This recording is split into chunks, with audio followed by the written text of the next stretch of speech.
In this video we're talking about turning right at roundabouts.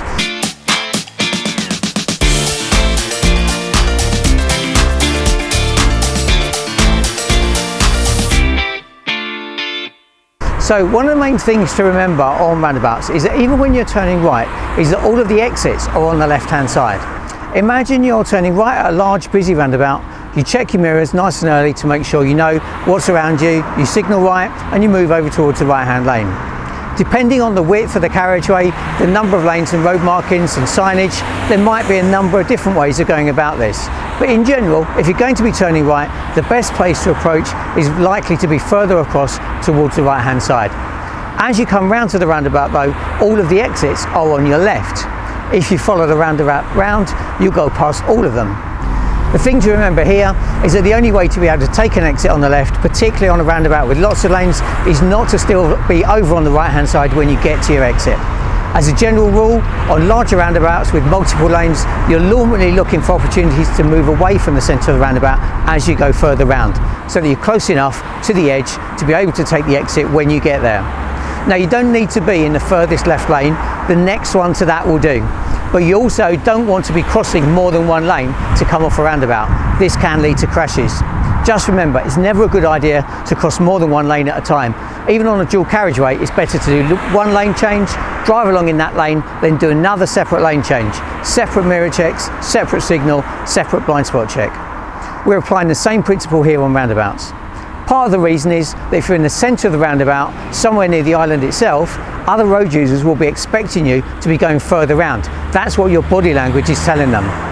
To leave the roundabout safely, you need to have moved away from the far right hand lane in sufficient time to be nearer the exit by the time you get there. Let's look at a roundabout that quite a few drivers find challenging. It's also been a common place for people to fail their test. Well, imagine you're coming up to this roundabout and your sat-nav asks you to turn right, third exit. You can see from the sign that it's a simple 4-exit roundabout. It looks like two roads just cross each other, which is the case.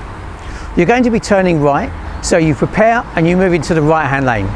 As you come onto the roundabout, you can see that there is a line that you can follow, but as you come round towards your exit, you can see that you're still a long way from where you'd want to be, and there are potentially 2 lanes of traffic on your left hand side.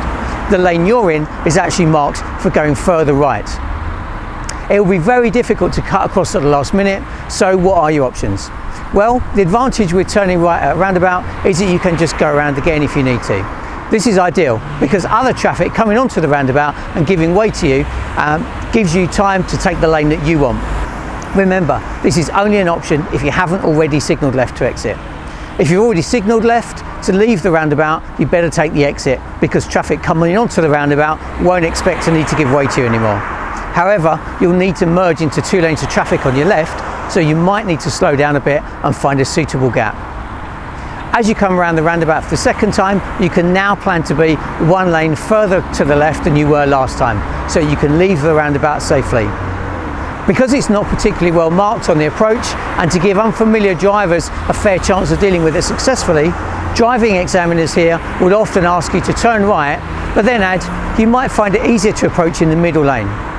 If you're taking a test, remember to listen out for these little words of guidance. They're there to help you on junctions where a little bit of local knowledge makes it a lot easier. You might have noticed when we went round the roundabout last time that there are actually road markings to indicate that the middle lane could also be used for turning right. It's just unfortunate that this isn't made clear on the approach. That's where a sign before the roundabout can be really useful. Next time you turn right at this roundabout, you might consider taking the middle lane on the approach, as you now know that it's safer and easier to do it. But it's really important to understand why you're doing that. You don't just want to take the middle lane because someone told you to, and you don't want to come up to another roundabout that you don't know and take the middle lane for turning right unless there are actually road markings to tell you to do that. You'd still normally approach a new roundabout in the right hand lane for turning right. But you can see here your understanding of why the middle lane is a better option, coupled with your experience of coming around this roundabout and seeing an example of a layout like this, leaves you better prepared to deal with other difficult junctions.